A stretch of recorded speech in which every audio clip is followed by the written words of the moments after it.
قصور کی دھرتی کا ایک اور بیٹا وطن کی مٹی پر قربان ہو گیا۔ قصور کے نواحی علاقہ سے تعلق رکھنے والے ہارون اشرف FCC میں تعینات تھے اور چمن بارڈر پر دوران ڈیوٹی جام شہادت نوش کر گئے۔ ان کی پورے فوجی اعزاز کے ساتھ تدفین کر دی گئی۔ مزید تفصیلات جان لیتے ہیں حافظ یاسر اقبال سے۔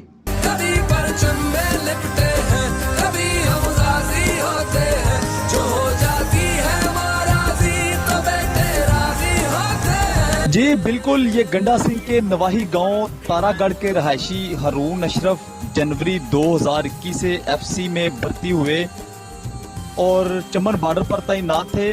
ہارون اشرف دشمن سے ایک مارکہ کے دوران دھماکے میں زہریلے دھوئیں کے اثر کی وجہ سے 27 اکتوبر کو دل کا اٹیک ہوا، جس سے وہ جانبر نہ ہو سکے۔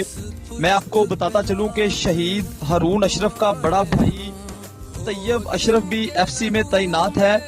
میں آپ کو مزید بتاتا چلوں کہ شہید ہارون اشرف کی نماز جنازہ پورے فوجی اعزاز اور گارڈ آف آنر کے ساتھ ان کے آبائی گاؤں قصور کے قریب تارا گڑھ میں ادا کر دی گئی۔ نماز جنازہ میں فوجی اہلکاروں سمیت علاقہ بھر کے ہزاروں افراد نے شرکت کی۔ جی